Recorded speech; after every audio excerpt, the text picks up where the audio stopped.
पार दे रहे। अच्छा बैठ के हाहा करा मंत्र सीखा स्वाहा करा। समझ गया।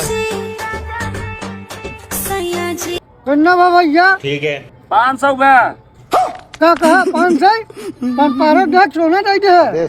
पारस मतलब 500 ही मांग मेरा पॉपुलर रेट है 500 था चुपचाप यस निकला। मजाक बना के धर्म का ये है राज मुकुट। ये गंगा मैया ऐसे कृपा बनाए रहे और हड्डियां हमारे नाम से रंगदारी चलत रहे। जय हो गंगा मैया। कण कण में भगवान बसे हैं।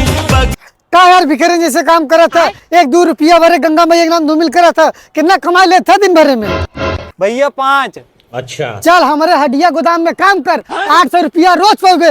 वही साथ जीवन बीमा फ्री। दिन के 5000 कमाई था हम।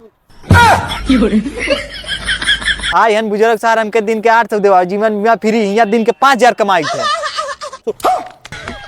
अब भाई हमके 800 रुपया जीवन बीमा फ्री देते रहे भाई। गाड़ी में घुसुर गया। आई है यहाँ जगह चिल्ला ट्रैक्टर है। चल भाग भाग भाग भाग उधर। रुको जात है तो पैसा भी न था हम सोना भी न। ई खड़ा तो का दिखावा था।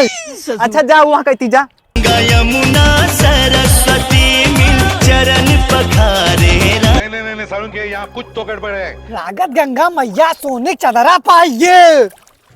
हेर हेर हेर और लाठी सोने की चदरा मिल जाए हेर।